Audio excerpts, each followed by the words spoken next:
नमस्कार। सुन लो UPSC YouTube channel के इस खास पेशकश में आपका स्वागत है।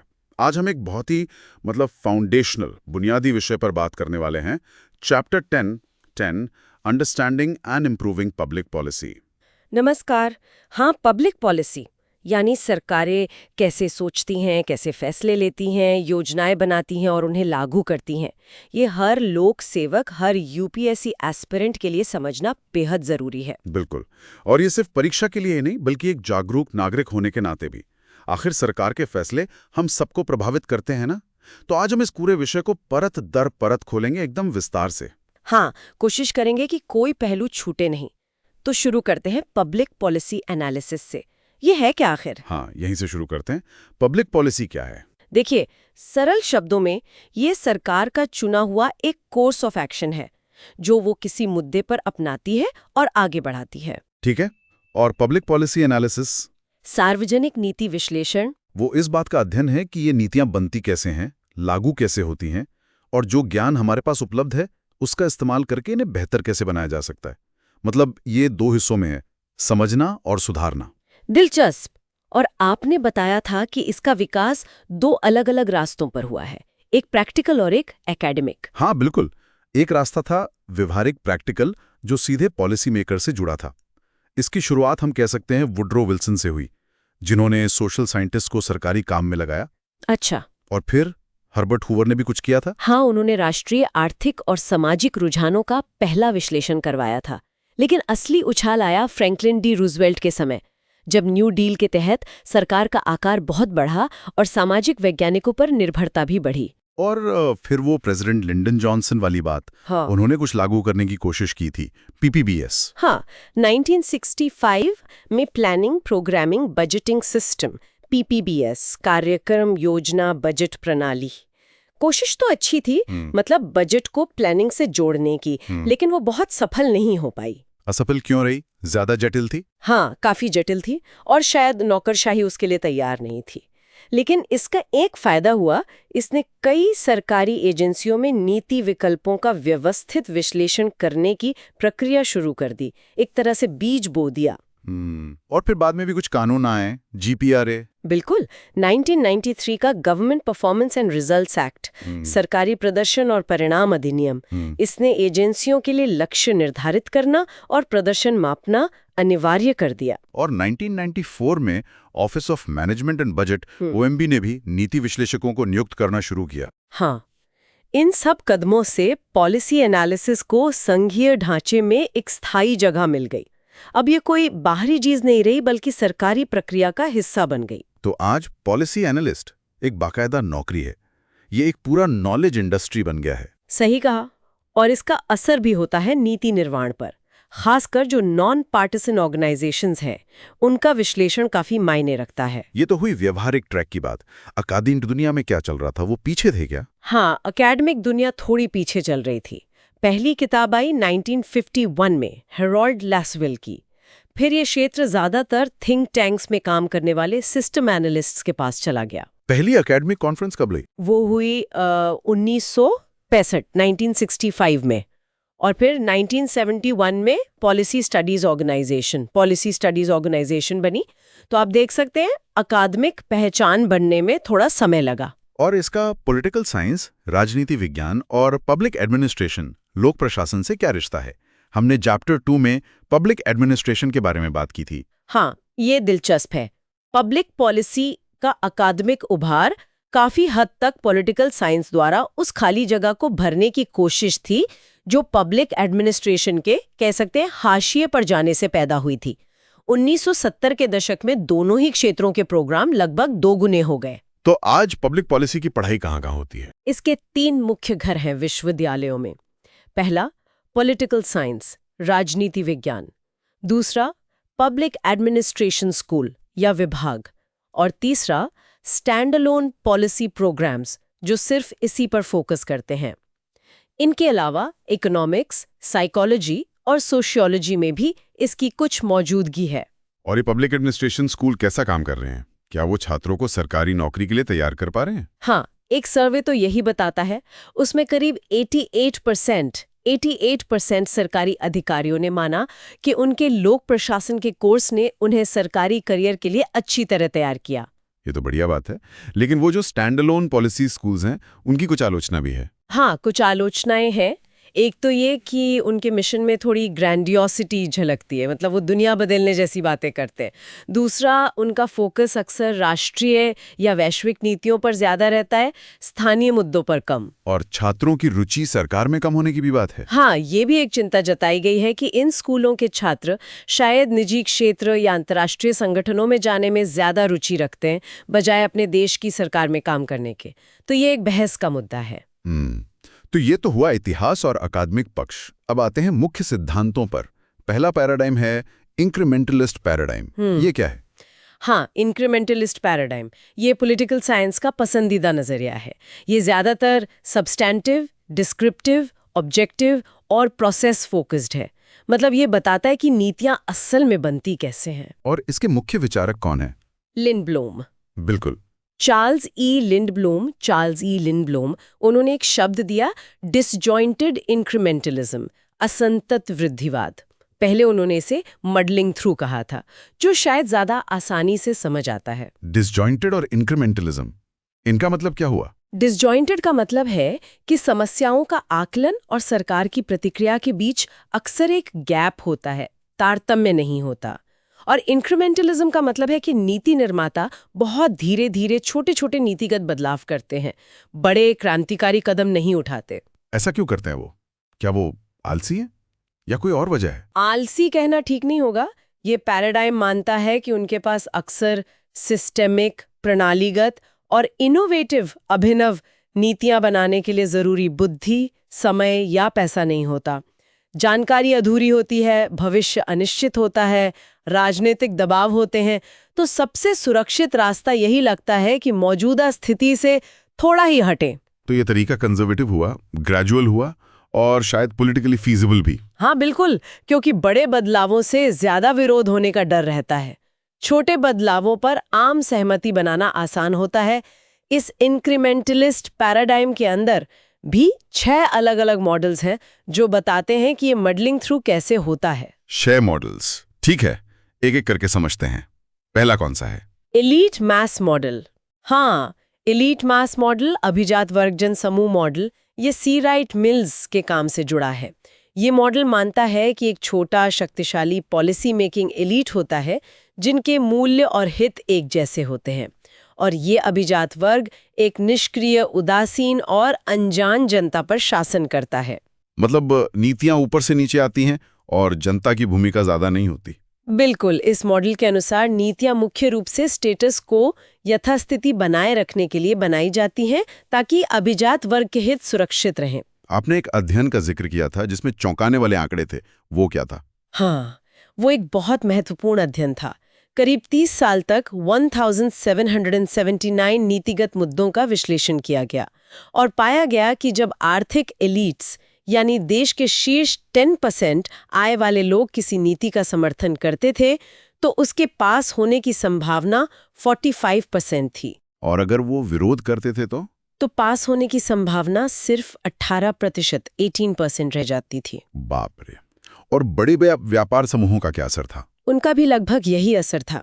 जब बड़े व्यापार के लॉबिस्ट समर्थन करते थे तो संभावना 47% थी और विरोध करने पर सिर्फ 16%, 16%। और अगर दोनों समर्थन करें तो मतलब आर्थिक अभिजात वर्ग भी और बड़े लॉबिस्ट भी, तब तो पास होने की दर 60 से 70% तक पहुंच जाती थी। और सबसे चौंकाने वाली बात, अगर इन दोनों समूहों में से किसी एक का भी समर्थन नीति को नहीं मिलता था तो वो नीति कभी पास ही नहीं हुई उस अध्ययन के दौरान। और आम नागरिक, एवरेज सिटीजन्स, उनका क्या प्रभाव था? अध्ययन का निष्कर्ष था नियर जीरो, लगभग शून्य। मैं दोहराता हूं, नियर जीरो, लगभग शून्य। ये आंकड़े लोकतंत्र में नीति निर्माण की प्रक्रिया पर गंभीर सवाल उठाते हैं। बिल्कुल, ये तो बहुत ही सोचने पर मजबूर करने वाली बात है। खैर, दूसरा मॉडल कौन सा है? Group model. हाँ, ग्रुप मॉडल, समूह मॉडल। ये आर्थर एफ बेंटले से जुड़ा है। ये नीति निर्माण को अलग अलग इंटरेस्ट ग्रुप्स, हित समूहों के बीच संघर्ष और सौदेबाजी के रूप में देखता है। मतलब जैसे दबाव समूह होते हैं, किसान संगठन, व्यापार संघ वगैरह। हाँ बिल्कुल, ये मॉडल कहता है कि नीति दरअसल इन समूहों के बीच शक्ति संतुलन का नतीजा होती है। जो समूह ज्यादा प्रभावशाली होता है वो अपने पक्ष में नीतियां बनवाने में कामयाब हो जाता है। ये प्रक्रिया एक तरह से हाइड्रोलिक सिस्टम जैसी है, जहां विभिन्न समूह एक दूसरे पर दबाव डालते हैं। और ये सिर्फ विधायिका में होता है या नौकरशाही में भी? दोनों जगह। कभी कभी तो ऐसा भी होता है कि कोई हित समूह उस सरकारी एजेंसी पर ही कैप्चर कर लेता है जिसे उसे रेगुलेट करना होता है। फिर वो एजेंसी समूह के हितों को ही जनता का हित बताकर काम करने लगती है। अच्छा, जैसे मान लीजिए टेलीकॉम कंपनियां रेगुलेटर को प्रभावित करें। हाँ, ये एक अच्छा उदाहरण हो सकता है। इसे रेगुलेटरी कैप्चर कहते हैं। तो ग्रुप मॉडल नीति को विभिन्न समूहों के बीच संघर्ष के परिणाम के रूप में देखता है। ठीक है, तीसरा मॉडल, सिस्टम्स मॉडल, ये डेविड ईस्टन वाला। हाँ, सिस्टम मॉडल डेविड ईस्टन का। ये राजनीति विज्ञान का एक क्लासिक मॉडल है। ये नीति प्रक्रिया को एक साइक्लिकल और अनएंडिंग प्रक्रिया के रूप में देखता है, जैसे एक मशीन काम करती है। इसमें क्या क्या हिस्से होते हैं? Inputs, outputs? हाँ, इनपुट्स होते हैं जैसे जनता की मांगें, समर्थन, विरोध, संसाधन वगैरह। ये इनपुट एक ब्लैक बॉक्स में जाते हैं। ब्लैक बॉक्स, ये क्या है? ब्लैक बॉक्स या कन्वर्जन प्रोसेस, रूपांतरण प्रक्रिया, वो जगह है जहां फैसले लिए जाते हैं। इसमें सरकारी संरचनाएं, प्रक्रियाएं, नीति निर्माताओं की सोच, ये सब शामिल होता है। हमें ठीक ठीक नहीं पता होता कि अंदर क्या हो रहा है, इसलिए ब्लैक बॉक्स। अच्छा, और फिर इस ब्लैक बॉक्स से क्या निकलता है? आउटपुट्स निकलते हैं। ये होती हैं नीतियां, कानून, सेवाएं या कोई प्रतीक, जैसे कोई नया टैक्स कानून या कोई नई सड़क परियोजना। और फिर ये प्रक्रिया खत्म? नहीं, यहीं खत्म नहीं होती। इन आउटपुट्स का असर समाज पर पड़ता है, जिसे एनवायरनमेंट कहा गया है, सामाजिक और आर्थिक माहौल। और लोगों की प्रतिक्रिया होती है फीडबैक। ये फीडबैक फिर से नए इनपुट बन जाता है और ये चक्र चलता रहता है। मांगे, प्रक्रिया, नीतियां, असर, प्रतिक्रिया, नई मांगे। ये तो काफी तार्किक लगता है, एक निरंतर चलने वाली प्रक्रिया। चौथा मॉडल कौन सा है? इंस्टीट्यूशनलिस्ट मॉडल, संस्थावादी मॉडल। हाँ, इंस्टीट्यूशनलिस्ट मॉडल, संस्थावादी मॉडल, ये कार्ल जे फ्रेडरिक जैसे विचारकों से जुड़ा है। ये मॉडल सरकारी संस्थाओं जैसे विधायिका, कार्यपालिका, न्यायपालिका और औपचारिक नियमों, प्रक्रियाओं, ऑर्गेनाइजेशन चार्ट्स, संगठन चार्ट पर ध्यान केंद्रित करता है। मतलब ये देखता है कि संविधान क्या कहता है, कानून क्या है, किस विभाग का क्या काम है। बिल्कुल, ये मानता है कि संस्थागत ढांचा नीति निर्माण को बहुत प्रभावित करता है। हालांकि बीच में बिहेवियरल रिवॉल्यूशन, व्यवहारवादी क्रांति आई थी, जिसने संस्थाओं के बजाय लोगों के व्यवहार पर ज्यादा जोर दिया, तो ये मॉडल थोड़ा पीछे चला गया था। लेकिन ये वापस आया नियो इंस्टीट्यूशनलिज्म के रूप में। हाँ बिल्कुल, ये पांचवा मॉडल है, नियो इंस्टीट्यूशनलिस्ट मॉडल। ये इंस्टीट्यूशनलिज्म का ही एक तरह से पुनरुत्थान है, जिसे थियोडोर जे लोवी ने काफी विकसित किया। लोवी ने क्या अलग किया इसमें? लोवे ने कहा कि सिर्फ संस्थाओं को देखना काफी नहीं है, हमें ये भी देखना होगा कि नीतियां किस प्रकार की हैं, क्योंकि अलग अलग तरह की नीतियां अलग अलग तरह की राजनीति और संस्थागत प्रक्रियाओं को जन्म देती हैं। उन्होंने नीतियों को 4 पॉलिसी मेकिंग सबसिस्टम्स, नीति निर्माण उपप्रणालियों या अरीनाज ऑफ पावर, शक्ति के क्षेत्रों में बांटा। 4 तरह की नीतियां, किस आधार पर बांटा? 2 आधारों पर। पहला, सरकारी दबाव की संभावना कितनी है, दूरस्थ है या तत्काल। दूसरा, उस दबाव का निशाना कौन है, व्यक्तिगत नागरिक का आचरण है या पूरी व्यवस्था, सिस्टम। इसके आधार पर 4 खाने बनते हैं। टेबल 10-1 का जिक्र। अच्छा, ये 4 क्षेत्र कौन कौन से हैं? पहला है रीडिस्ट्रीब्यूटिव, पुनर्वितरणात्मक। यहाँ सरकारी दबाव तत्काल होता है और निशाना पूरी व्यवस्था, सिस्टम होती है। रीडिस्ट्रीब्यूटिव मतलब संसाधनों का दोबारा बंटवारा। हाँ, लेकिन ये सिर्फ संपत्ति के उपयोग का बंटवारा नहीं, बल्कि खुद संपत्ति का मौलिक पुनरावंटन होता है। ये बहुत ही विवादास्पद और आइडियोलॉजिकल होती हैं। हैव्स जिनके पास है, बनाम हैव नॉट्स वाली लड़ाई। उदाहरण जैसे सोशल सिक्योरिटी, सामाजिक सुरक्षा, मेडिकेयर, मेडिकेड अमेरिका में, या भारत में भूमि सुधार। ये नीतियां अक्सर गुप्त तरीके से बनती हैं। इनमें पक्षपात कम दिखाई देता है सतह पर और नौकरशाही का दबदबा रहता है। विडंबना ये है कि ये लागू करने में भी सबसे कठिन होती हैं। दूसरा क्षेत्र, दूसरा है डिस्ट्रीब्यूटिव वितरणात्मक। यहाँ दबाव दूरस्थ होता है और निशाना व्यक्तिगत आचरण इंडिविजुअल कंडक्ट होता है। इसका फायदा सीधे व्यक्तियों या छोटे समूहों को मिलता है और किसी को नहीं लगता कि उसकी जेब से कुछ जा रहा है। जैसे सरकारी खरीद प्रोक्योरमेंट डिसीजंस, या जिसे पोक बैरल लेजिस्लेशन कहते हैं, यानी अपने चुनाव क्षेत्र में कोई खास परियोजना ले आना। इसमें विधायिका ज्यादा हावी रहती है, सब खुश रहते हैं आमतौर पे। ठीक है। तीसरा है रेगुलेटिव। यहाँ दबाव तत्काल होता है और निशाना व्यक्तिगत आचरण इंडिविजुअल कंडक्ट होता है। इसमें किसी खास व्यवहार को नियंत्रित या प्रतिबंधित किया जाता है। उदाहरण जैसे पर्यावरण नियम, ट्रैफिक नियम, या मान लीजिए FAA फेडरल एविएशन एडमिनिस्ट्रेशन सुरक्षा नियमों का उल्लंघन करने वालों को सजा दे। इसमें नौकरशाही का दबदबा रहता है क्योंकि नियम लागू वही करती है। और चौथा कॉन्स्टिट्यूएंट। हाँ, कॉन्स्टिट्यूएंट यहाँ दबाव दूरस्थ होता है और निशाना पूरी व्यवस्था होती है।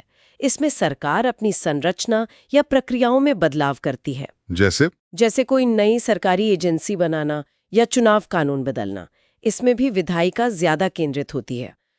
तो आप देख सकते हैं, लोवी का मॉडल बताता है कि नीति का प्रकार तय करता है कि कौन सी संस्था हावी होगी और राजनीति कैसी होगी। ये काफी दिलचस्प वर्गीकरण है। अब छठा और आखिरी मॉडल इस पैराडाइम में, ऑर्गेनाइज्ड एनार्की मॉडल, संगठित अराजकता मॉडल। ये नाम ही थोड़ा अजीब है। हाँ, ऑर्गेनाइज्ड एनार्की। ये जॉन W. किंगडन ने दिया है। ये मॉडल नीति निर्माण को बहुत ही तरल और अप्रत्याशित प्रक्रिया मानता है, खासकर एजेंडा सेटिंग को। फिगर 10.2 का जिक्र। इसमें वो 3 स्ट्रीम्स की बात है ना? बिल्कुल। किंगडन कहते हैं कि नीति निर्माण की दुनिया में 3 स्वतंत्र धाराएं बहती रहती हैं। पहली है प्रॉब्लम स्ट्रीम, समस्या प्रवाह। इसमें क्या होता है? इसमें ये तय होता है कि कौन सी स्थिति एक समस्या है जिस पर ध्यान देने की जरूरत है। ये मूल्यों, तुलनाओं, श्रेणियों के आधार पर होता है। जैसे विकलांगों के लिए सार्वजनिक परिवहन, क्या ये परिवहन की समस्या है या नागरिक अधिकारों की? समस्या को परिभाषित करना बहुत महत्वपूर्ण है।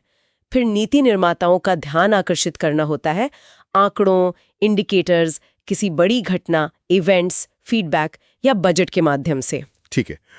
दूसरी धारा, पॉलिटिकल स्ट्रीम। हाँ, पॉलिटिकल स्ट्रीम, राजनीतिक प्रवाह। यहाँ गवर्नमेंटल एजेंडा बनता है, यानी उन मुद्दों की सूची जिन पर सरकार वाकई में काम करने का सोच रही है। इसमें विजिबल क्लस्टर, दृश्यमान समूह शामिल होता है, जैसे राजनीतिक नेता, चुने हुए प्रतिनिधि, बड़े लॉबिस्ट। ये लोग आपस में बातचीत, नेगोशिएशन करते हैं, सौदेबाजी करते हैं और एक आम सहमति, कंसेंसस बनाने की कोशिश करते हैं। इसमें क्या चीजें असर डालती है? राष्ट्रीय मूड, संगठित हित समूह और सरकार में बदलाव, जैसे चुनाव के बाद नई सरकार आना, ये सब पॉलिटिकल स्ट्रीम को प्रभावित करते हैं। धीरे धीरे एक बैंडवैगन प्रभाव बन सकता है, जहां ज्यादा से ज्यादा लोग किसी मुद्दे पर कार्रवाई के पक्ष में आ जाते हैं। और तीसरी धारा, पॉलिसी स्ट्रीम। तीसरी है पॉलिसी स्ट्रीम। यहाँ डिसीजन एजेंडा तैयार होता है, यानी किसी समस्या को हल करने के लिए कौन कौन से संभावित समाधान या नीतियां उपलब्ध हैं। इसमें हिडन क्लस्टर ज्यादा सक्रिय होता है, जैसे कैरियर नौकरशाह, स्टाफ के लोग, अकादमिक विशेषज्ञ, थिंक टैंक के लोग। यहाँ क्या महत्वपूर्ण होता है? यहाँ आइडियाज और पॉलिसी एंटरप्रेन्योर्स बहुत महत्वपूर्ण होते हैं। पॉलिसी एंटरप्रेन्योर वो व्यक्ति होता है जो किसी खास नीति या समाधान के लिए जुनून की हद तक समर्पित होता है और उसे आगे बढ़ाने के लिए लगातार कोशिश करता है। और कौन से समाधान टिक पाते हैं इस धारा में? वो समाधान जिनके टिकने की संभावना होती है, जिनमें 3 बातें हों: तकनीकी व्यवहार्यता, टेक्निकल फीजिबिलिटी, क्या ये करना संभव है; सामाजिक स्वीकार्यता, वैल्यू एक्सेप्टेबिलिटी, क्या समाज इसे स्वीकार करेगा; और भविष्य की बाधाओं से मुक्ति की धारणा, परसेप्शन ऑफ फ्यूचर कंस्ट्रेंट्स, जैसे क्या ये बजट में फिट होगा। इसके बाद एक सॉफ्टनिंग अप फेज, नरमी का चरण आता है, जिसमें ट्रायल बलून्स छोड़े जाते हैं, यानी प्रस्तावित नीतियों को चर्चा के लिए सामने लाया जाता है। तो ये 3 धाराएं, समस्याएं, राजनीति और समाधान, अलग अलग बह रही हैं। फिर नीति बनती कैसे है? यहीं पर किंगडन का सबसे महत्वपूर्ण विचार आता है, पॉलिसी विंडो, नीति खिड़की। ये एक अवसर होता है जब ये तीनों धाराएं संयोग से एक साथ आ मिलती हैं। कोई बड़ी घटना हो सकती है, राजनीतिक माहौल बदल सकता है, या कोई समाधान अचानक आकर्षक लग सकता है। मतलब जब समस्या भी पहचानी जा चुकी हो, राजनीतिक माहौल भी अनुकूल हो और एक व्यवहार्य समाधान भी मौजूद हो। बिल्कुल। जब ये तीनों चीजें एक साथ आती हैं तो एक विंडो ऑफ अपॉर्चुनिटी, अवसर की खिड़की खुलती है और तब नीतिगत बदलाव संभव हो पाता है। गवर्नमेंटल एजेंडा बदलने के लिए समस्या या राजनीतिक प्रवाह में बदलाव काफी हो सकता है, लेकिन डिसीजन एजेंडा बदलने के लिए यानी वास्तव में कोई नीति अपनाने के लिए तीनों धाराओं का मिलना जरूरी है। और यहाँ पॉलिसी एंटरप्रेन्योर की भूमिका क्या है? पॉलिसी एंटरप्रेन्योर इस खिड़की के खुलने का इंतजार करता है और जैसे ही खिड़की खुलती है वो अपने पसंदीदा समाधान को समस्या और राजनीति से जोड़कर आगे बढ़ाता है। वो इस मौके का फायदा उठाने में माहिर होता है। तो ये मॉडल नीति निर्माण को काफी हद तक संयोग, समय और व्यक्तियों की भूमिका पर निर्भर बताता है। काफी अराजक है ना? हाँ, संगठित अराजकता नाम बिल्कुल सही लगता है। तो ये थे इंक्रीमेंटलिस्ट पैराडाइम के 6 मॉडल। अब दूसरे प्रमुख पैराडाइम कराते हैं, रेशनलिस्ट पैराडाइम। ये क्या है? हाँ, रैशनलिस्ट पैराडाइम, तर्कवादी प्रतिमान। ये पब्लिक एडमिनिस्ट्रेशन, लोक प्रशासन का पसंदीदा नजरिया है। ये इंक्रीमेंटलिज्म, वृद्धिवाद से काफी अलग है। ये थ्योरेटिकल है, सैद्धांतिक होने का दावा करता है, प्रिस्क्रिप्टिव है और नॉर्मेटिव है। प्रिस्क्रिप्टिव और नॉर्मेटिव मतलब ये बताता है कि नीतियां कैसी बननी चाहिए, न कि कैसे बनती हैं। बिल्कुल। इसका फोकस हमारी परिभाषा के दूसरे हिस्से पर है, सरकारी नीतियों के निर्माण और कार्यान्वयन में सुधार के लिए उपलब्ध ज्ञान का अनुप्रयोग। इसके पाठ्यक्रम ज्यादा सिस्टमैटिक होते हैं, ज्यादा विश्लेषण पर आधारित होते हैं। इसके मुख्य विचारक कौन है? यहेज़कियल ड्रॉर इसके प्रमुख प्रस्तावक माने जाते हैं। ये पैराडाइम एक व्यवस्थित मेटा पॉलिसी बनाने पर जोर देता है। मेटा पॉलिसी, ये क्या होता है? मेटा पॉलिसी मतलब पॉलिसी अबाउट पॉलिसी मेकिंग, यानी नीति निर्माण की प्रक्रिया के बारे में नीति बनाना। इसका लक्ष्य है कि हम नीति निर्माण की प्रक्रिया को ही इतना सुधार दें कि समाज की सभी समस्याओं के लिए बेहतर नीतियां बन सकें। फिगर 10.3 का जिक्र।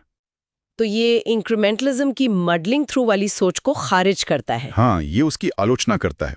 ये मानता है कि नीति निर्माण गड़बड़झाला नहीं होना चाहिए, बल्कि तर्कसंगत, रैशनल, व्यवस्थित, सिस्टमैटिक और व्यापक, कॉम्प्रहेंसिव होना चाहिए। ये बाउंडेड रैशनैलिटी सीमित तर्कसंगतता को स्वीकार नहीं करता, बल्कि पूर्ण तर्कसंगतता का लक्ष्य रखता है। कैसे? इसका तरीका क्या है? इसका आदर्श तरीका है, पहले समाज के सभी मूल्यों या वैल्यूज को पहचानो और उन्हें सापेक्ष महत्व दो। फिर समस्या के सभी संभावित समाधानों या पॉलिसी ऑल्टरनेटिव्स और उनके सभी संभावित परिणामों का सूची बनाओ। फिर हर विकल्प के लागत और लाभ का विश्लेषण करो और अंत में उस नीति का चयन करो जो मूल्यों को अधिकतम करती हो और लागत की तुलना में सबसे ज्यादा लाभ देती हो, यानी सबसे प्रभावी, मोस्ट इफेक्टिव और सबसे कुशल, मोस्ट एफिशिएंट नीति। सुनने में तो बहुत अच्छा लगता है, पर क्या ये असल में संभव है?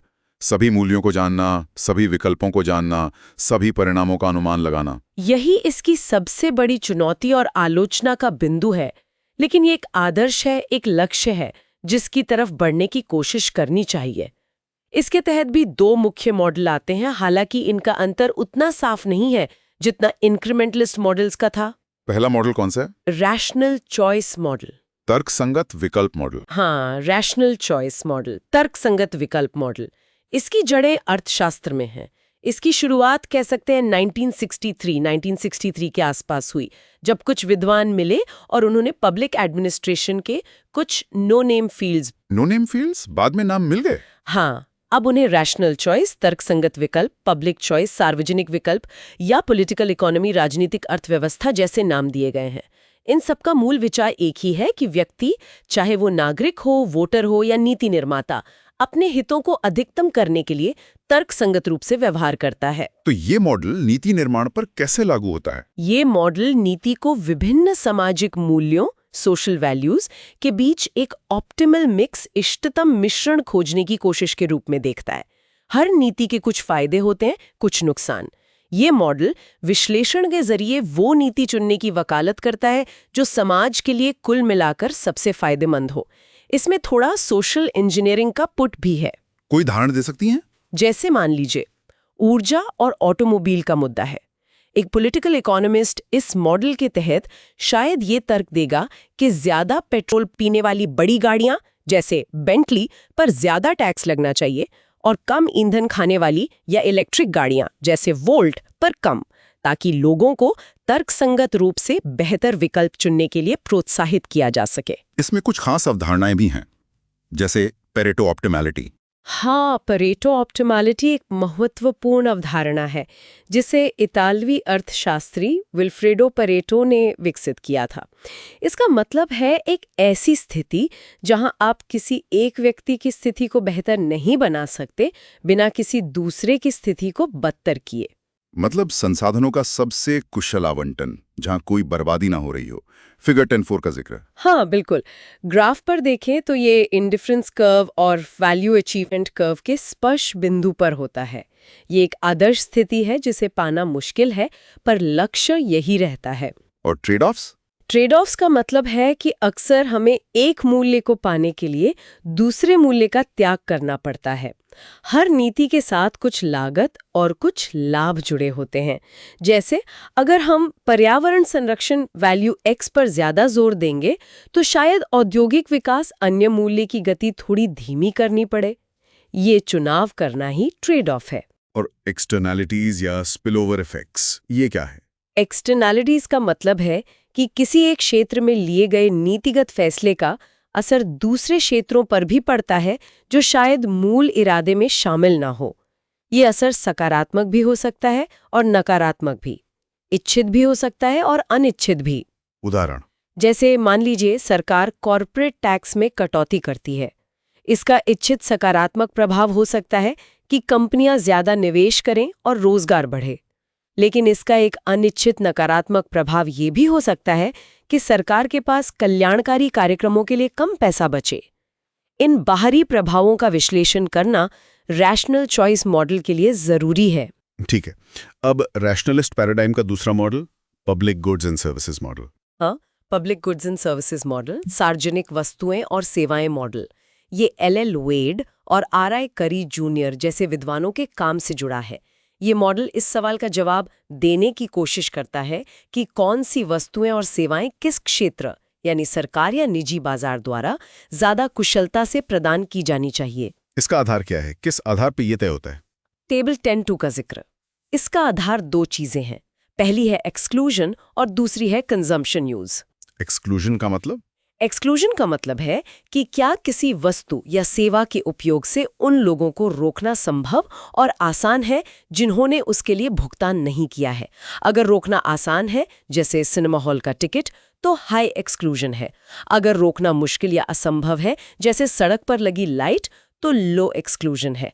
कीमत यहाँ एक महत्वपूर्ण कारक है। और कंजम्पशन यूज? कंजम्पशन यूज का मतलब है कि जब एक व्यक्ति किसी वस्तु या सेवा का उपयोग करता है तो क्या वो दूसरों के लिए उसकी उपलब्धता या गुणवत्ता को कम करता है। अगर हाँ, जैसे आप एक सेब खा लें तो वो किसी और के लिए उपलब्ध नहीं है, तो ये इंडिविजुअल उपभोग है। अगर नहीं, जैसे आप टीवी देख रहे हैं तो इससे दूसरों के देखने में कोई कमी नहीं आती, तो ये जॉइंट उपभोग है। तो इन दो आधारों, एक्सक्लूजन और कंजम्पशन, पर वस्तुओं और सेवाओं को बांटा गया है। हाँ, 4 प्रकारों में बांटा गया है। पहला प्रकार? पहला है प्राइवेट गुड्स सर्विसेज, निजी वस्तुएं सेवाएं। इनमें हाई एक्सक्लूजन होता है, भुगतान न करने वालों को रोकना आसान, और इंडिविजुअल कंजम्पशन होता है, एक के उपयोग से दूसरे के लिए कम हो जाता है। उदाहरण? जैसे किराने का सामान, कपड़े, रेस्टोरेंट का खाना। ये चीजें निजी क्षेत्र सबसे कुशलता से प्रदान करता है। सरकार की भूमिका यहाँ सीमित होती है, जैसे सुरक्षा सुनिश्चित करना, अनुबंध लागू करना या जरूरतमंदों के लिए वाउचर या सब्सिडी देना। ठीक है। दूसरा प्रकार, टोल गुड्स सर्विसेज। हाँ, टोल गुड्स सर्विसेज। इनमें हाई एक्सक्लूजन होता है, भुगतान न करने वालों को रोका जा सकता है, लेकिन कंज्यूमशन जॉइंट होता है, एक के उपयोग से दूसरों के लिए कम नहीं होता, एक सीमा तक। जैसे cable TV, toll road, cinema hall. आप पैसे देकर इनका उपयोग कर सकते हैं और आपके उपयोग से दूसरों के लिए ये कम नहीं होती जब तक भीड़ ना हो जाए। इन्हें भी निजी क्षेत्र कुशलता से प्रदान कर सकता है, लेकिन ये अक्सर नेचुरल मोनोपोलीज बन जाते हैं। नेचुरल मोनोपोलीज मतलब एक ही कंपनी का दबदबा हो जाता है। हाँ, क्योंकि एक और केबल लाइन बिछाना या एक और पुल बनाना बहुत महंगा होता है, इसलिए सरकार की भूमिका यहाँ होती है कि वो नियंत्रित तरीके से एकाधिकार दे और फिर उनका रेगुलेशन विनियमन करे ताकि वो कीमतों का दुरुपयोग न करें। समझ गया। तीसरा प्रकार, common pool goods and services. सामान्य पूल वस्तुएं सेवाएं, इनमें एक्सक्लूजन बहिष्करण मुश्किल या असंभव होता है। लो एक्सक्लूजन निम्न बहिष्करण, लेकिन कंजम्पशन उपभोग इंडिविजुअल होता है, एक के उपयोग से दूसरों के लिए कम हो जाता है। उदाहरण, जैसे समुद्र की मछलियां, जंगल की लकड़ी या साफ हवा साफ पानी। कोई भी इनका उपयोग कर सकता है, रोकना मुश्किल, लेकिन हर कोई अपने उपयोग से संसाधन को कम कर रहा है। यहीं पर आती है गैरेट हार्डन की प्रसिद्ध ट्रेजेडी ऑफ द कॉमन्स, साझा संसाधनों की त्रासदी। ट्रेजेडी ऑफ द कॉमन्स, साझा संसाधनों की त्रासदी, ये क्या है? ये बताता है कि जो संसाधन सबका होता है उसका कोई मालिक नहीं होता, इसलिए हर कोई उसका ज्यादा से ज्यादा फायदा उठाना चाहता है और अंत में वो संसाधन बर्बाद हो जाता है, क्योंकि हर कोई सोचता है कि अगर मैं नहीं लूंगा तो कोई और ले लेगा। तो यहाँ सरकार की क्या भूमिका है? यहाँ सरकार की भूमिका बहुत महत्वपूर्ण हो जाती है। रेगुलेशन के जरिए इन साझा संसाधनों को बर्बादी से बचाना, जैसे मछली पकड़ने का कोटा तय करना या प्रदूषण नियंत्रण के नियम बनाना। ठीक है। और चौथा और आखिरी प्रकार, पब्लिक कलेक्टिव गुड सर्विसेज। हाँ, पब्लिक कलेक्टिव गुड सर्विसेज, सार्वजनिक सामूहिक वस्तुएं सेवाएं, इनमें एक्सक्लूजन भी संभव नहीं होता। लो एक्सक्लूजन निम्न बहिष्करण और कंजम्पशन भी जॉइंट होता है, एक के उपयोग से दूसरों के लिए कम नहीं होता। उदाहरण, जैसे राष्ट्रीय रक्षा, सार्वजनिक पार्क, स्ट्रीट लाइट्स या साफ हवा का होना प्रदूषण नियंत्रण के बाद। आप किसी को भी देश की रक्षा के फायदे से वंचित नहीं कर सकते, और एक व्यक्ति के सुरक्षित होने से दूसरे की सुरक्षा कम नहीं होती। तो इन्हें कौन प्रदान करेगा? बाजार तो नहीं करेगा? बिल्कुल नहीं, क्योंकि बाजार उन्हीं चीजों को प्रदान करता है जिनसे वो पैसा कमा सके, यानी जिनमें बहिष्करण संभव हो। अगर आप बिना पैसे दिए भी फायदा उठा सकते हैं, फ्री राइडर प्रॉब्लम, मुफ्तखोरी की समस्या, तो कोई क्यों पैसा देगा? इसलिए इन सार्वजनिक वस्तुओं और सेवाओं को प्रदान करने के लिए सरकार ही सबसे उपयुक्त संस्था है। इन्हें टैक्स के पैसे से ही प्रदान किया जा सकता है। ये वर्गीकरण काफी उपयोगी है, ये समझने के लिए कि सरकार को क्या करना चाहिए और क्या बाजार पर छोड़ देना चाहिए। तो ये थे रैशनलिस्ट पैराडाइम के दो मॉडल्स। लेकिन इन दोनों पैराडाइम्स, इंक्रीमेंटलिज्म और रैशनलिज्म, में कुछ समस्याएं भी हैं, है ना? हाँ, बिल्कुल है। दोनों में ही कमियां हैं और दोनों के बीच काफी बहस भी है। सबसे पहली बहस तो इंक्रीमेंटलिज्म, वृद्धिवाद को लेकर ही है। क्या ये अच्छी चीज है या बुरी? हाँ, ये एक बड़ा सवाल है। दोनों खेमे, इंक्रीमेंटलिस्ट्स और रैशनलिस्ट्स, इस बात पर तो सहमत है कि नीति निर्माण प्रक्रिया अक्सर इंक्रीमेंटल होती है, मतलब छोटे छोटे कदमों में। लेकिन वो इस बात पर सहमत नहीं है कि ये होना अच्छा है या बुरा। इसकी डिजायरेबिलिटी पर मतभेद है। इंक्रीमेंटलिस्ट क्या कहते हैं? वो क्यों ऐसे अच्छा मानते हैं? इंक्रीमेंटलिस्ट्स मानते हैं कि ये तरीका अच्छी तरह काम करता है क्योंकि ये यथार्थवादी है। इसमें मानवीय तत्व, ह्यूमन एलिमेंट, जैसे बातचीत, सौदेबाजी, राजनीतिक व्यवहार्यता केंद्र में रहता है। उनका तर्क है कि रैशनलिस्ट्स की सोच बहुत संकीर्ण, रेखीय और तकनीकी होती है, जो उन्हें अक्सर गलत भविष्यवाणियां करने और अव्यवहारिक नीतियां बनाने की ओर ले जाती है। और वो मानते हैं कि सौदेबाजी से बेहतर नीति बनती है। हाँ, उनका मानना है कि जब कई हितधारक आपस में बातचीत और सौदेबाजी करते हैं तो सभी के नजरिए शामिल होते हैं और ज्यादा संतुलित नीति निकल कर आती है। और अगर मान लीजिए कोई खराब नीति बन भी गई तो चूंकि वो इंक्रीमेंटल, वृद्धिशील है, उसका नुकसान सीमित होगा। जबकि रैशनलिस्ट्स, तर्कवादियों की बड़ी प्रणालीगत नीतियां अगर खराब हो गईं तो उनका नुकसान बहुत ज्यादा हो सकता है। ये भी एक सोचने का तरीका है।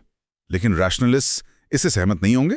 बिल्कुल नहीं। रैशनलिस्ट्स कहते हैं कि इंक्रीमेंटलिस्ट तो बस जैसे तैसे काम चलाने में माहिर हैं। जॉर्ज केलर का एक मशहूर उद्धरण है, थोड़ा व्यंग्यात्मक है, कि खूबसूरती से गठीले अनपढ़ों की तरह इंक्रीमेंटलिस्ट्स ने राजनीतिक गणना की शक्तियों को अत्यधिक विकसित किया है और सामाजिक कल्पना की शक्तियों को अविकसित रखा है। वाह, मतलब वो मानते हैं कि इंक्रीमेंटलिस्ट्स, वृद्धिवादी, दूर की नहीं सोचते, बस तात्कालिक राजनीति फायदे देखते हैं। हाँ, रैशनलिस्ट्स कहते हैं कि सौदेबाजी पर आधारित नीति निर्माण में अक्सर धोखा, डिसीट और अपने असली लक्ष्यों को छिपाना शामिल होता है। इससे महत्वपूर्ण सच्चाइयां नजरअंदाज हो सकती हैं और खराब नीतियां बन सकती हैं। और बड़े बदलावों का क्या, जो कभी-कभी जरूरी होते हैं? यही रैशनलिस्ट्स का एक और बड़ा आरोप है। वो कहते हैं कि इंक्रीमेंटलिज्म बड़ी परिवर्तनकारी नीतियों, ट्रांसफॉर्मेशनल पॉलिसीज को अपनाने से रोकता है, तब भी जब उनकी सख्त जरूरत होती है।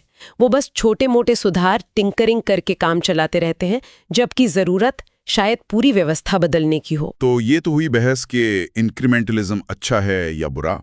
लेकिन एक और मुद्दा है, क्या नीति निर्माण वाकई उतना इंक्रीमेंटल होता है जितना ये दोनों मानकर चल रहे हैं? महत्वपूर्ण सवाल है, क्योंकि अगर ये आधार ही गलत है तो पूरी बहस ही हिल जाती है। और कुछ शोध बताते हैं कि शायद नीति निर्माण उतना भी वृद्धिशील नहीं है। जोनाथन बेंडर ने कुछ कहा था इस बारे में। हाँ, जोनाथन बेंडर ने तो यहाँ तक कहा कि इंक्रीमेंटलिज्म, वृद्धिवाद अकादमिक रूप से एक खर्च हो चुकी बौद्धिक शक्ति है, जो आश्चर्यजनक रूप से मृत फिर भी फल फूल रहा है। मतलब सिद्धांत पुराना पड़ चुका है, लेकिन फिर भी पढ़ाया जा रहा है। ऐसा क्यों? क्या सबूत है कि ये वृद्धिशील नहीं है? दो मुख्य बातें हैं। पहला, क्या इंक्रीमेंटलिज्म का मतलब छोटे नीतिगत बदलाव हैं? अगर हाँ, तो आंकड़े कुछ और कहते हैं। क्या कहते हैं आंकड़े? 50% से अधिक के होते हैं और लगभग आधे बदलाव 10% से ज्यादा के होते हैं। मतलब बजट में बड़े-बड़े उछाल या कटौती आम बात है, छोटे-मोटे बदलाव नहीं। हाँ, ये आंकड़े तो यही दिखाते हैं। एक और अध्ययन ने निष्कर्ष निकाला कि सामान्य रूप से सार्वजनिक नीति में भी बड़े नीतिगत बदलाव उतने ही आम हैं जितने छोटे। तो हमेशा छोटे बदलाव वाली बात शायद सही नहीं है। और दूसरी बात, क्या इंक्रीमेंटलिज्म, वृद्धिवाद का मतलब धीमी नीति निर्माण प्रक्रिया है? हाँ, आमतौर पे यही माना जाता है कि इंक्रीमेंटलिज्म मतलब धीमी प्रक्रिया, लेकिन सबूत ये भी दिखाते हैं कि नीति एजेंडा में बदलाव अक्सर बहुत तेजी से हो सकता है। कैसे? शोध बताते हैं कि ग्रेजुअलिज्म मॉडल, क्रमिकता मॉडल नीति एजेंडा में बदलाव का विशेष रूप से अच्छी तरह से वर्णन नहीं करता है, बल्कि होता यह है कि एक विषय अचानक हिट करता है और उस पर ध्यान देने वाले नीति निर्माताओं का अनुपात एक ही साल में 1/3 से बढ़कर लगभग सभी तक पहुंच सकता है। मतलब रुचि एकदम से बढ़ जाती है। तो ना तो बदलाव हमेशा छोटे होते हैं और न ही प्रक्रिया हमेशा धीमी होती है। निष्कर्ष यही निकलता है, अगर हम इंक्रीमेंटल पॉलिसी मेकिंग, वृद्धिशील नीति निर्माण को धीरे धीरे किए गए छोटे नीतिगत बदलाव के रूप में परिभाषित करें, तो अनुभवजन्य साक्ष्य, एम्पिरिकल एविडेंस दिखाते हैं कि सार्वजनिक नीति में 10 में से 3 से भी कम बदलाव ही इस परिभाषा में फिट होते हैं। तो फिर हम कहाँ खड़े हैं? हमारे पास दो मुख्य पैराडाइम्स हैं, इंक्रीमेंटलिज्म और रैशनलिज्म।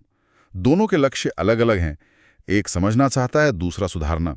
दोनों इस पर असहमत हैं कि वृद्धिशील होना अच्छा है या बुरा। और अब पता चल रहा है कि शायद नीति निर्माण उतना वृद्धिशील है ही नहीं।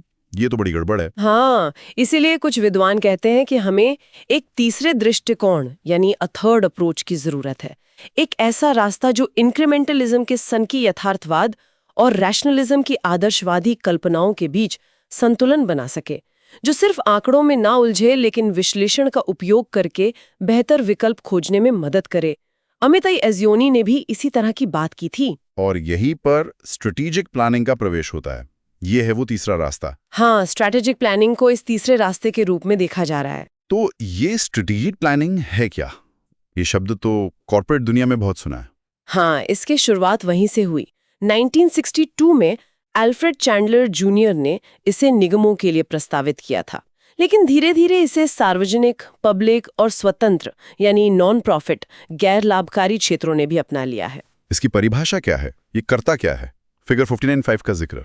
स्ट्रैटेजिक प्लानिंग एक प्रक्रिया है जिसके द्वारा संगठन निरंतर आधार पर अपने प्रमुख नीतिगत लक्ष्यों, मेजर पॉलिसी गोल्स को पहचानते हैं, उन्हें प्रायोरिटाइज करते हैं और उनके बारे में संवाद कम्युनिकेट करते हैं। और सबसे महत्वपूर्ण बात, फिर उन लक्ष्यों को संगठन की प्रबंधन, मैनेजमेंट, बजटिंग और प्रदर्शन माप, परफॉर्मेंस मेजरमेंट प्रणालियों के साथ एकीकृत इंटीग्रेट करते हैं। मतलब सिर्फ योजना बना लेना काफी नहीं है, उसे लागू भी करना है और रोजमर्रा के काम से जोड़ना है। तो सार्वजनिक क्षेत्र में, मतलब सरकारों में इसका इस्तेमाल कब शुरू हुआ? सरकारें, खासकर स्थानीय लोकल सरकारें, 1970 के दशक से स्ट्रैटेजिक प्लान्स अपनाने लगी थीं। और संघीय, फेडरल स्तर पर अमेरिका में? संघीय स्तर पर पहला सरकार व्यापी स्ट्रैटेजिक प्लान 1998 में जारी किया गया था। ये सीधे तौर पे 1993 के जीपीआरए कानून का नतीजा था, जिसने एजेंसियों के लिए लक्ष्य निर्धारित करना जरूरी कर दिया था। तो जीपीआरए ने इसे बढ़ावा दिया। हाँ, जीपीआरए के कारण योजना नौकरशाही का हिस्सा बनने लगी। 2003 तक 70% संघीय प्रबंधकों ने माना कि वो संसाधन बांटते समय रणनीतिक लक्ष्यों पर बहुत अधिक हद तक विचार करते हैं। और बाद में इसमें कुछ और सुधार हुआ। जीपीआरए मॉडर्नाइजेशन एक्ट, जीपीआरए आधुनिकीकरण अधिनियम, हाँ, 2010 में जीपीआरए आधुनिकीकरण अधिनियम आया। इसने एजेंसियों की योजनाओं को राष्ट्रपति के कार्यकाल के साथ जोड़ा और वार्षिक प्रदर्शन लक्ष्यों को रणनीतिक योजनाओं से जोड़ने पर और जोर दिया। ठीक है, ये तो हुई केंद्र सरकार की बात। राज्यों में क्या स्थिति थी? राज्यों में भी धीरे धीरे अपनाना शुरू किया। 1970 में सिर्फ 1/3 राज्यपाल ही अपनी एजेंसियों को बजट बनाते समय कोई लिखित समग्र नीति मार्गदर्शन, जो कि रणनीतिक योजना ही थी, भले ही नाम न दिया हो, देते थे। और बाद में 90 के दशक के मध्य तक लगभग 2/5 राज्यों ने पूरी तरह से रणनीतिक योजना लागू कर दी थी और अन्य 2/5 ने आंशिक रूप से। इसे अपनाने के पीछे क्या कारण थे? कौन से राज्यों से ज्यादा अपना रहे थे? शोध बताते हैं कि इसे अपनाने का संबंध कुछ चीजों से था, जैसे नया राज्यपाल आना, राज्य की वित्तीय स्थिति अच्छी होना, राज्य का निजी क्षेत्र के साथ ज्यादा अनुभव होना और पड़ोसी राज्यों में इसका चलन बढ़ना। अच्छा, और स्थानीय स्तर पर शहरों और काउंटियों में? स्थानीय स्तर पर तो इसका चलन और भी ज्यादा है। एक सर्वे के अनुसार 62% शहरों और काउंटियों के पास स्ट्रेटेजिक प्लान्स, रणनीतिक योजनाएं हैं। और क्या ये योजनाएं सिर्फ बनकर रह जाती हैं या इन पर काम भी होता है? नहीं, ये धूल नहीं फांक रही। करीब आधी योजनाएं पिछले 18 महीनों में संशोधित की गई हैं और इन्हें बनाने में अक्सर अधिकारी, नागरिक, व्यापारी, शिक्षक सब शामिल होते हैं। ये तो भागीदारी वाली बात हुई। और क्या ये वाकई लागू होती हैं? हाँ, आंकड़े तो यही दिखाते हैं। 1/3 से ज्यादा शहरों ने पिछले 5 सालों में कम से कम एक रणनीतिक योजना का पूरा चक्र पूरा किया है। 5 में से 4 से ज्यादा शहर खास तौर पर अपनी योजनाओं के लक्ष्यों के लिए बजट बनाते हैं। और ये बात तो चौंकाने वाली है कि प्रशासकों की वेतन वृद्धि को लक्ष्यों की प्राप्ति से जोड़ा जाता है। हाँ, ये वाकई में चौंकाने वाला है। लगभग 2/3 शहर अपने प्रशासकों के वेतन वृद्धि को उनके स्ट्रेटेजिक लक्ष्यों को पूरा करने से जोड़ते हैं। ये दिखाता है कि वो इसे कितनी गंभीरता से ले रहे हैं। सफल होने के लिए क्या जरूरी है स्थानीय स्तर पर? सफल समुदायों में कुछ चीजें कॉमन पाई गई। एक, शक्तिशाली प्रक्रिया प्रायोजक, कोई बड़ा नेता जो इसे समर्थन दे। एक मजबूत प्रक्रिया चैंपियन, अक्सर कोई कुशल प्रशासक जो इसे लागू करवाए।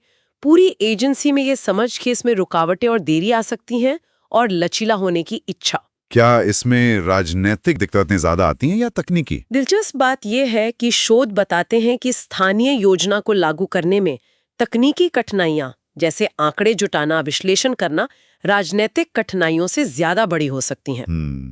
लेकिन क्या सार्वजनिक क्षेत्र में रणनीतिक योजना बनाना उतना ही आसान है जितना कॉरपोरेट जगत में? सरकारें तो अलग होती हैं, है ना? हाँ, ये बहुत महत्वपूर्ण बिंदु है। सार्वजनिक रणनीतिक योजना कॉरपोरेट योजना से काफी अलग और ज्यादा चुनौतीपूर्ण है। क्यों? सबसे बड़ी बाधा क्या है? शहर के प्रबंधक और मेयर खुद मानते हैं कि सबसे बड़ी बाधा है बाहरी राजनीतिक वातावरण पर अधिक नियंत्रण हासिल करने की आवश्यकता। सरकारें एक बहुत ही अस्थिर और अप्रत्याशित माहौल में काम करती हैं। चुनाव होते हैं, राजनीतिक दबाव होते हैं, मीडिया होता है, हित समूह होते हैं। तो इससे योजना कैसे बाधित होती है? ये अस्थिर बाहरी वातावरण निजी क्षेत्र जैसी सीधी चरण दर चरण योजना को मुश्किल बना देता है।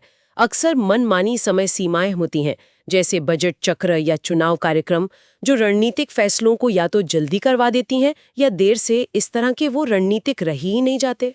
तो क्या सरकारें उतनी अच्छी योजनाएं नहीं बना पाती?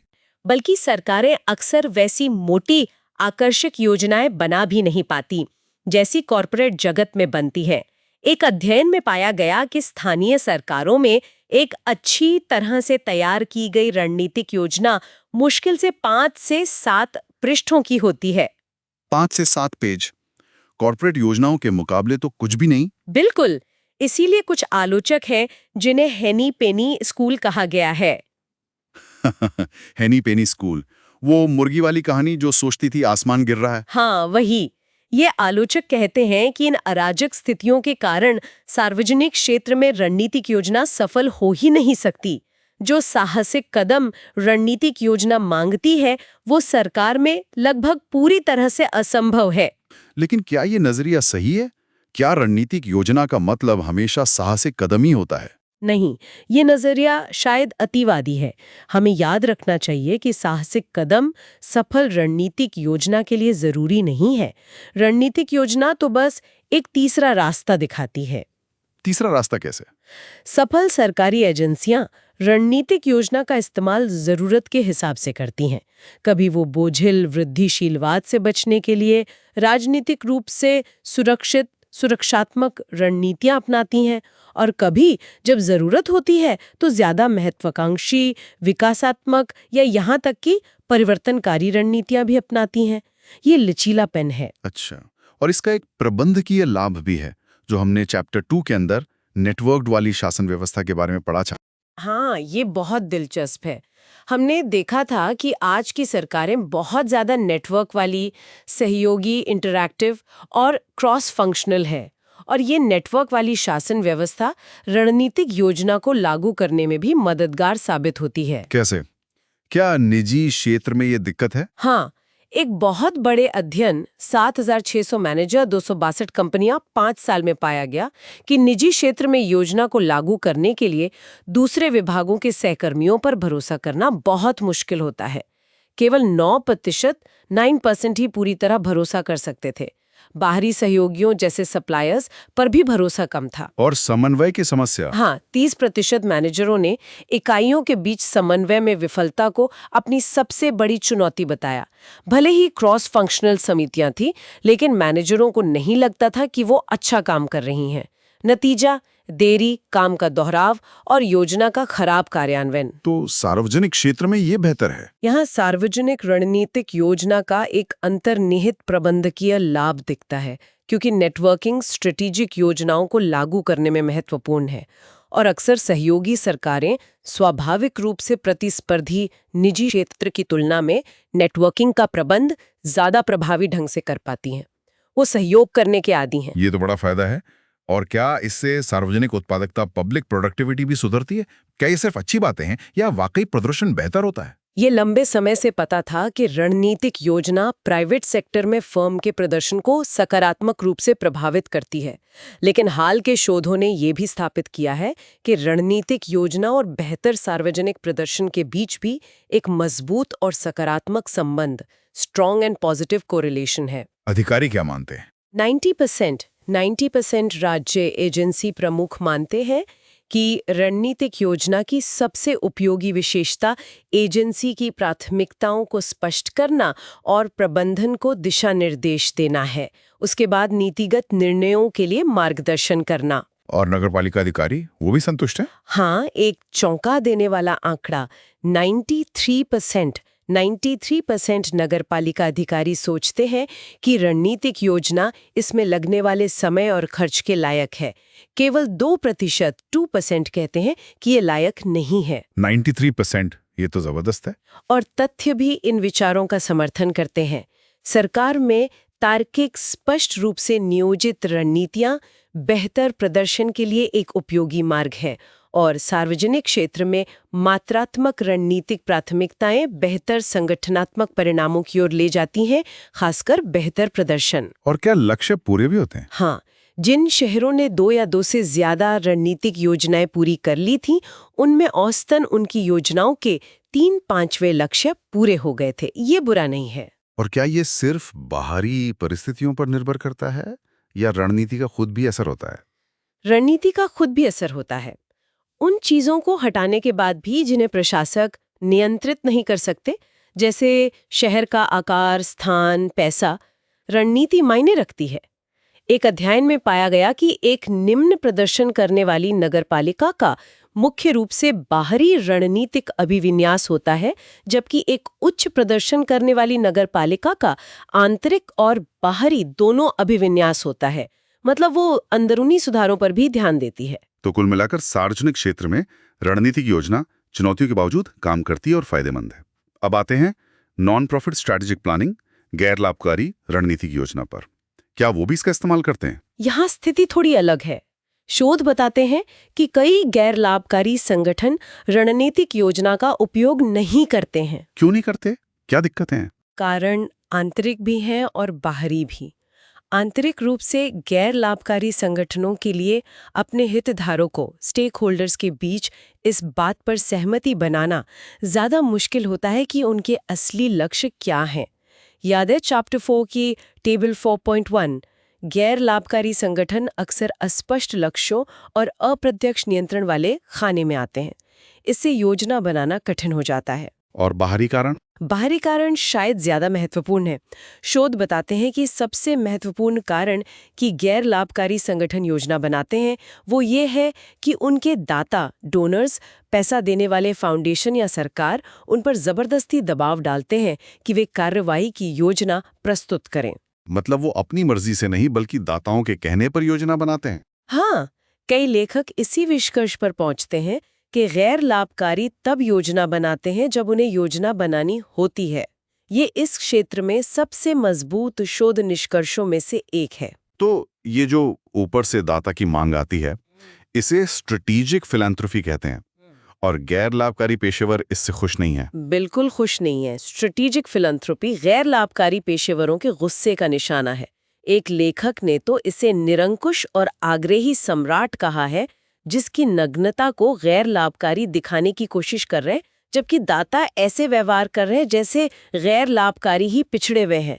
वो तर्क के ढांचे, सिद्धांतों और फैंसी पावर पॉइंट प्रेजेंटेशंस में कैद महसूस करते हैं। बाप रे, इतना गुस्सा! तो क्या इसका मतलब है कि गैर लाभकारी संगठनों में योजना सिर्फ दिखावे के लिए होती है, प्रतीकात्मक? हाँ, ये एक बड़ी चिंता है। क्योंकि योजना बाहरी दबाव में अपनाई गई है, इसलिए ये काफी हद तक प्रतीकात्मक हो सकती है। और नियोजन प्रक्रिया अन्य रणनीतिक गतिविधियों जैसे प्रदर्शन सुधार से अलग डीकपल्ड हो सकती है। मतलब योजना बनी है पर उस पर अमल नहीं हो रहा। लेकिन क्या सभी गैर लाभकारी संगठनों के साथ ऐसा ही है, या कुछ सफल भी हैं? सफल होने के लिए क्या जरूरी है? नहीं, सभी के साथ ऐसा नहीं है। सफल रणनीतिक योजनाओं वाले स्वतंत्र संगठन भी हैं। उनमें कुछ विशेषताएं पाई जाती हैं। वो आमतौर पर बड़े होते हैं, उनका प्रबंधन विकेंद्रीकृत डिसेंट्रलाइज्ड मैनेजमेंट होता है, उनके कार्यकारी निदेशक एग्जीक्यूटिव डायरेक्टर्स ज्यादा परिष्कृत सोफिस्टिकेटेड होते हैं और योजना की सफलता में महत्वपूर्ण भूमिका क्रिटिकल रोल निभाते हैं। और उनके बोर्ड प्रशासन के रोजमर्रा के कामों के बजाय नीतिगत मुद्दों पर ज्यादा ध्यान केंद्रित करते हैं। और सबसे जरूरी, निदेशकों, बोर्ड के सदस्यों और जमीनी स्तर पर काम करने वाली इकाइयों के बीच उच्च स्तर का विश्वास, ट्रस्ट और स्वस्थ कामकाजी संबंध, हेल्दी वर्किंग रिलेशनशिप्स होते हैं। और क्या चीजें मदद करती हैं? जो गैर लाभकारी संगठन रणनीतिक निर्णय लेते हैं, वो प्रदर्शन के मापन, परफॉर्मेंस मेजर्स का उपयोग करने की ज्यादा संभावना रखते हैं। उनके पास प्रभावी शासन, इफेक्टिव गवर्नेंस, विविध धन स्रोत, डाइवर्सिफाइड फंडिंग सोर्सेज और एक उच्च शिक्षित कार्यकारी निदेशक होने की भी अधिक संभावना होती है। तो क्या अंततः स्वतंत्र क्षेत्र में भी रणनीतिक योजना काम करती है अगर गंभीरता से की जाए? हाँ, शोध स्पष्ट रूप से दिखाते हैं कि जो गैर लाभकारी संगठन गंभीरता से रणनीतिक योजना बनाते हैं, उनका प्रदर्शन बेहतर होता है, इम्प्रूव्ड परफॉर्मेंस, ठीक वैसे ही जैसे सार्वजनिक और निजी संगठनों में। और क्या फायदे होते हैं? उनका संगठनात्मक विकास, ऑर्गेनाइजेशनल ग्रोथ होता है, फंडिंग और सदस्यता दोनों में। वो अपने मिशन को प्राप्त करने में अधिक प्रभावी, more effective in mission attainment होते हैं, और उनके बोर्ड की प्रभावशीलता, इम्प्रूव्ड बोर्ड इफेक्टिवनेस भी सुधरती है। तो फायदे यहाँ भी स्पष्ट हैं अगर इसे सही तरीके से किया जाए। तो अब बात करते हैं कि इसे सही तरीके से कैसे किया जाए। सफल रणनीतिक योजना के लिए क्या जरूरी है, चाहे वो सार्वजनिक क्षेत्र हो, निजी हो या गैर लाभकारी? सबसे पहली और जरूरी बात, इसे संगठन के उच्चतम निर्णय निर्माताओं से शुरू होना चाहिए। ये योजनाकारों का काम नहीं है। योजनाकारों का नहीं? क्यों? एकेन और हेग ने कुछ कहा था इस पर। हाँ, उन्होंने कहा था पहले हम पूछते हैं योजना का नेतृत्व कौन कर रहा है। यदि यह एक योजनाकार है तो हम मुश्किल में हैं। क्यों? क्योंकि केवल शीर्ष अधिकारी ही रणनीतिक योजना के 3 महत्वपूर्ण घटकों को जोड़ सकते हैं, लक्ष्य, कार्य और परिणाम। उन्हें ही अधिकार और दृष्टि होती है। तो अगर मुख्य कार्यकारी चीफ एग्जीक्यूटिव शामिल नहीं होते तो क्या होता है? तो नतीजा वही होता है जो अक्सर देखा जाता है, अप्रासंगिक, बिना पढ़ी योजनाएं जो फाइलों में पड़ी रहती हैं। तो योजनाकारों की भूमिका क्या है फिर? योजनाकार सबसे उपयोगी तब होते हैं जब वे रणनीतिक निर्णय निर्माताओं को प्रासंगिक जानकारी प्रदान करते हैं, विश्लेषण में मदद करते हैं और फिर उन्हें उस जानकारी पर समय पर कार्रवाई करने के लिए प्रेरित करते हैं। वो सहायक है, ड्राइवर नहीं। ठीक है, और क्या जरूरी है? इसे लगातार करना होगा। हाँ बिल्कुल, इसे निरंतर, स्थिर और सहयोगी होना चाहिए। सिर्फ एक बार योजना बना देना काफी नहीं है। अधिकारियों और योजनाकारों की नियमित बैठकें होनी चाहिए, योजनाओं को समायोजित करने के लिए, उनके लक्ष्यों और तरीकों को विकसित करने के लिए, विशिष्ट जिम्मेदारियां सौंपने के लिए, क्रॉस फंक्शनल सहयोग सुनिश्चित करने के लिए और जो लक्ष्य पूरे हो गए उन्हें चिन्हित करने के लिए। और अगर ऐसा नहीं किया तो फिर वही होगा, धूल भरी, बिना पढ़ी और जल्दी ही पुरानी पड़ चुकी योजनाएं। जैसा कि राष्ट्रपति ड्वाइट डी आइजनहावर, जो खुद एक शानदार रणनीतिक योजनाकार थे, ने कहा था, plans are worthless but planning is everything. योजनाएं बेकार हैं लेकिन योजना बनाना ही सब कुछ है। प्रक्रिया महत्वपूर्ण है, दस्तावेज नहीं। ये बहुत अच्छी बात कही। प्लानिंग महत्वपूर्ण है, प्लान नहीं। और आखिरी चीज, बजट। हाँ, ये बहुत जरूरी है। योजना को बजट से जोड़ना, ऊपरी और मध्य प्रबंधकों को मजबूर करें कि वो योजना को पढ़ें कम से कम साल में एक बार और फिर उस पर कार्य करें। कैसे? हर साल बजट सुनवाई आयोजित करके। और अगर उनके बजट अनुरोध योजना के लक्ष्यों से जुड़े नहीं हैं तो उनके बजट को नुकसान होगा। अगर पैसा योजना के अनुसार खर्च नहीं हो रहा है तो योजना का कोई मतलब नहीं रह जाता। बजट ही वो डंडा है जो योजना को लागू करवा सकता है। बहुत बढ़िया। तो ये है पूरा स्ट्रेटेजिक प्लानिंग का ताना बाना। तो चलिए अब इस पूरी चर्चा को समेटते हैं। आज की मुख्य बातें क्या रही, की टेकअवेज? हाँ जरूर। पहली बात, पब्लिक पॉलिसी एनालिसिस, सार्वजनिक नीति विश्लेषण दोहरी प्रकृति का है। ये सरकार के अंदर व्यवहारिक रूप से भी होता है और विश्वविद्यालयों में अकादमिक रूप से। दूसरी बात, नीति निर्माण को समझने के 2 मुख्य प्रतिमान हैं।